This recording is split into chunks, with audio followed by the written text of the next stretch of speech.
I'm Kristen Souza, and I'm the Executive Director of Saving Hawaii's Forests. Saving Hawaii's Forests is a nonprofit organization, and we're focused on planting Native Hawaiian species. Currently, we're planting on the slopes of Mauna Loa on Hawaii Island between the 4,000 and 5,000 foot elevation.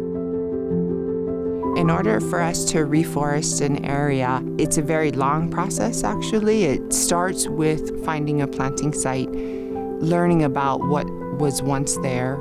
Then once we've determined that, then we go into surveying and making sure if there are any archaeological sites that need to be documented.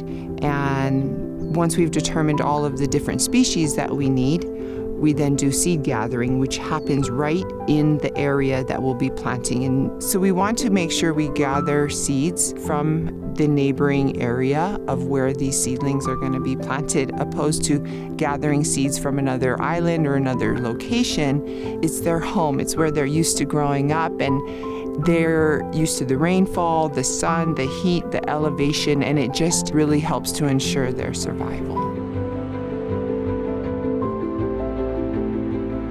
Then we'll go ahead and propagate these seeds, get them into the greenhouse. It may take us anywhere from 4 months to a year, depending on the species, to cultivate these little seedlings.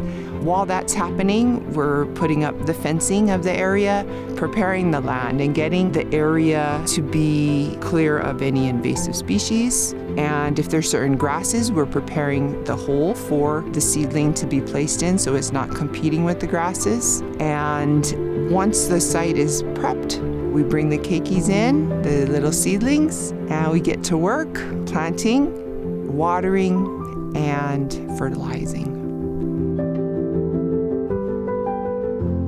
You know, we think a lot of times it's easy to plant a tree, and it isn't, especially when we're here in lava rock. You can see the rocks behind me. But when it comes to the invasive species, they just are basically, they're vicious. They're taking over, and it takes an army to get rid of these invasive species. They're thorny, they grow as big as trucks if they're not maintained, and that is the most difficult portion of reforestation, is the invasive species.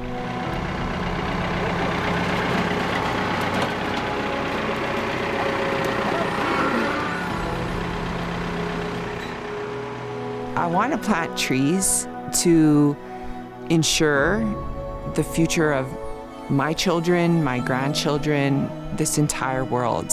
And it's time that we see what has happened in the past.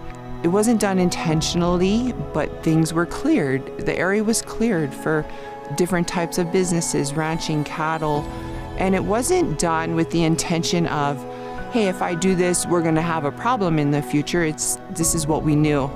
And I feel so genuinely concerned and know that we have to plant trees to allow the native birds on brink of extinction to return to their natural habitat, to cool this earth, to cool the land that we live in, to help sequester carbon. There's so many reasons why we need to plant trees.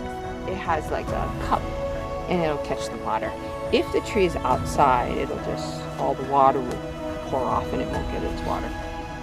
So our first goal is to plant 196,000 seedlings, which represents 1,000 trees for every country in the world. So far, we've planted over 44,000 seedlings.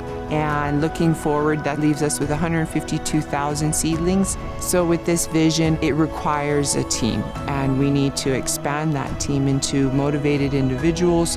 One person can only plant so many per day, and with invasive removal, we want to just expand and grow and continue to all the different islands and not just stay right here. The goal is to reforest Hawaii.